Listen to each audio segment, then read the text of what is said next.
정말 절박해서 바닥부터 뛰었습니다. 삼양라면 아시죠? 거기에 김정수 부회장의 이야기입니다. 가정주부였거든요. 가정주부였던 사람이 시아버지가 호출해서 일을 하기 시작했어요.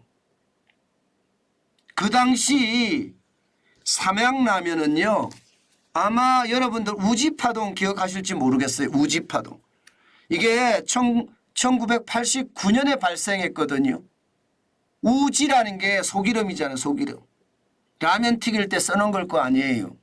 그런데 이게 공업용을 썼다. 이거. 식용을 쓰는 것이 아니라 공업용을 썼다. 예. 그러면서 그 당시에 삼양라면이 시장 점유율이 70%였습니다. 그것이 떨어지기 시작하더니요, 5년 8개월 지나면서 우지파동은 결국 말입니다.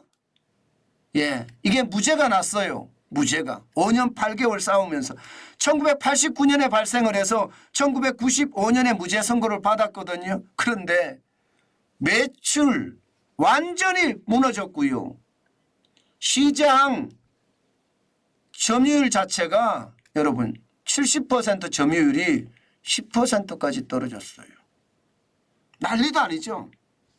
기본적으로 공업용 우지를 썼다. 이게 핵심이었는데 소비자로부터 비난을 받으면서 삼양라면 안 먹어야 돼 하는 그런 불매운동까지 겹치면서 삼양라면은 최대 위기를 맞죠. 최대 위기. 그때 말입니다. 그때 지금의 쉽게 말하면 맏며느리가 시아버지의 호출을 받고 사업 전선에 뛰어들었습니다. 이게 여러분 삼양라면을 완전히 뒤바꾸는 계기가 됩니다. 왜 그런 계기가 됐나 하고 살펴봤더니 말입니다. 바로 이거예요. 절박해서 아무것도 몰라서 그저 바닥부터 뛰면서 일했다. 야, 저는 이 이야기 자체가 살짝 울컥하더라고요. 이 절박해서라는 말, 대기업도 이렇게 절박해서라는 말이 나오는 거고 아무것도 몰라서 이 말도 말입니다. 결국은 삼양라면을 성공의 반열에 올려놓은 사람이 이런 말을 한다는 것. 또 그저 바닥부터 뛰면서 일했다는 이 말 자체가 마음에는요 충격입니다. 그만큼 절절했기 때문에 저는 삼양라면이 성공했다고 생각을 하거든요. 김정수 이게 삼양라면 삼양 라운드 스퀘어라는 게 이게 사명을 바꾼 삼양라면입니다. 거기 부회장 맏며느리예요. 맏며느리가 25년 만에 언론 인터뷰에서 이렇게 이야기를 했어요. 조선일보 인터뷰에서. 야, 이것을 보면서요. 세상에는요. 죽으라는 법은 없구나. 어느 누구든 노력하면 그것도 진심을 다해서 노력하면 세상을 바꿀 수가 있구나. 저는 그런 희망을 김정수 부회장님께서 본 것 같아요. 뭐 이분이 말입니다. 엄청난 일을 한 사람도 아니에요. 엄청난 어떤 학벌을 가진 사람도 아니에요. 그냥 이화여대 나와서 뭐 시집가서 주부로 일하던 사람이에요.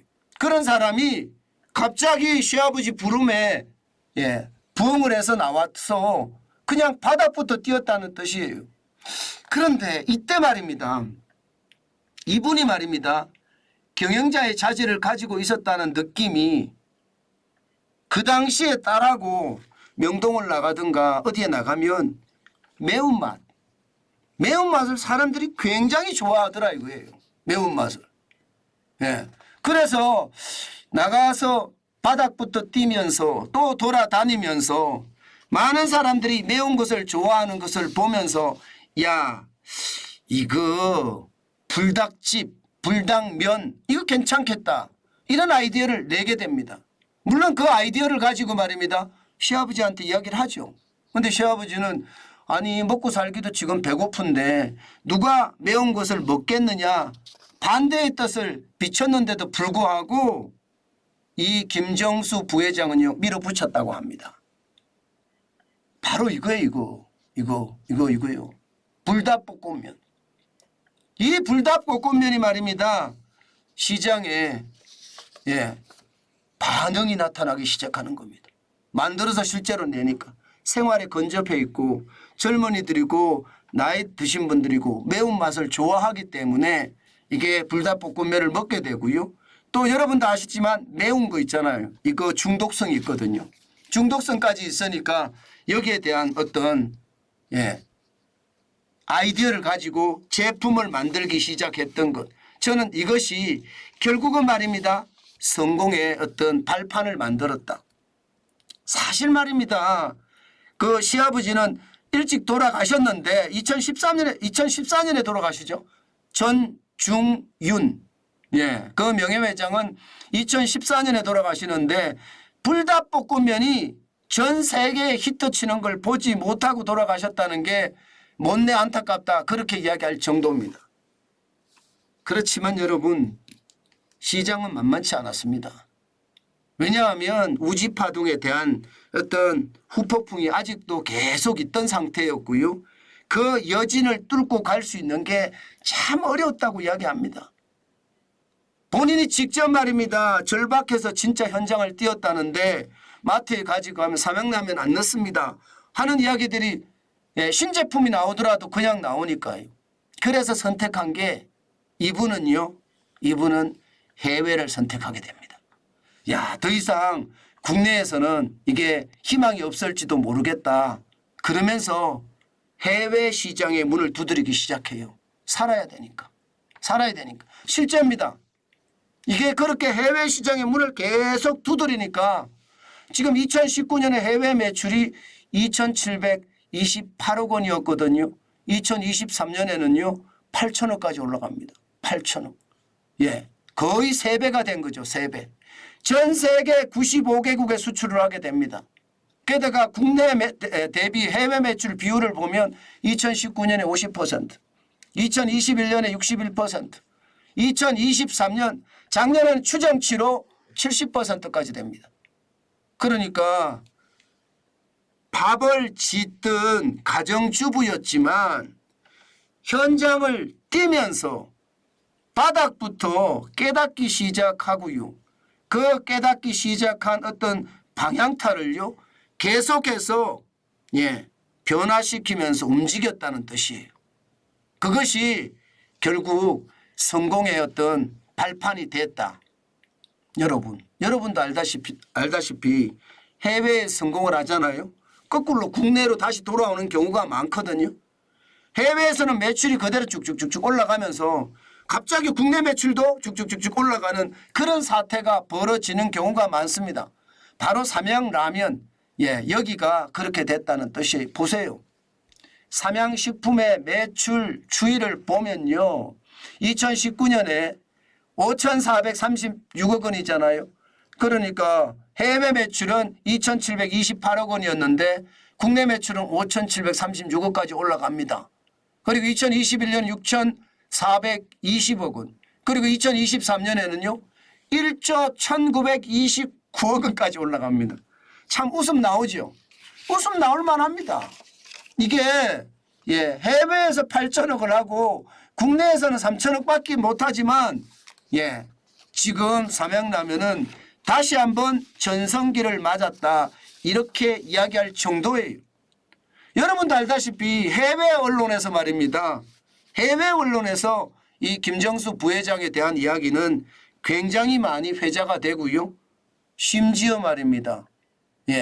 가정주부가 세계 라면 시장을 뒤흔들었다.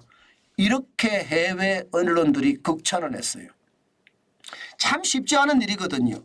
그런데 이게 가능한 것도요. 제가 봐서는요. 노력하니까. 바닥부터 보니까. 현장에 나가서 그 상황을 제대로 평가해서 시장을 보니까 아마 그랬던 거 아닌가 싶어요. 월스트리트 저널 이러면 굉장히 유명하잖아요. 월스트리트 저널에서는요. 66조 원 라면 시장을 뒤흔든 여성, 이렇게 인터뷰가 나왔을 정도로 시장은 굉장히 강력해졌습니다.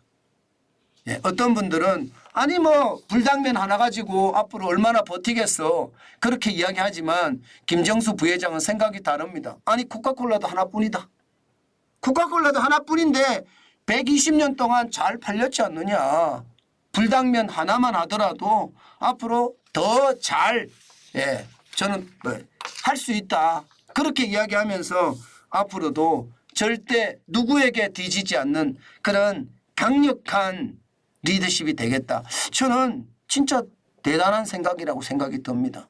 물론 마케팅도 굉장히 잘했어요. 세계 시장을 아예 겨냥을 해서 영국 남자라는 유튜브를 통해서 전 세계에 알리기도 하고요. 매운맛을 말입니다. 그것도 삼양불당면을 말입니다. 그렇게 마케팅도 잘하면서 현장을 아주 꼼꼼히 그것도 세밀하게 보면서 시장을 만들어간 게 결국은 성공의 요소였다. 저는 그렇게 생각합니다. 오늘이 월요일이잖아요. 여러분 우리도요. 어떨 때보다 긍정적으로 생각을 하고요. 어렵죠. 바닥도 어렵고 다 어렵습니다. 어려울 때 현장을 저는 떠나지 않았으면 좋겠다. 김정수 부회장도 가정주부에서 지금 결국은 삼양라면을 다시 살리는 그런 혁신적인 지도자가 된 것 아니에요. 그래서 저는 여러분들에게 포기하지 말고 시장을 보면 당연히 시장이 보이지 않겠느냐. 저는 그 말씀 다시 한번 여러분들에게 강조해 드립니다. 포기하지 않고 움직이면 결국 승부수는 있다. 그 말씀 말입니다.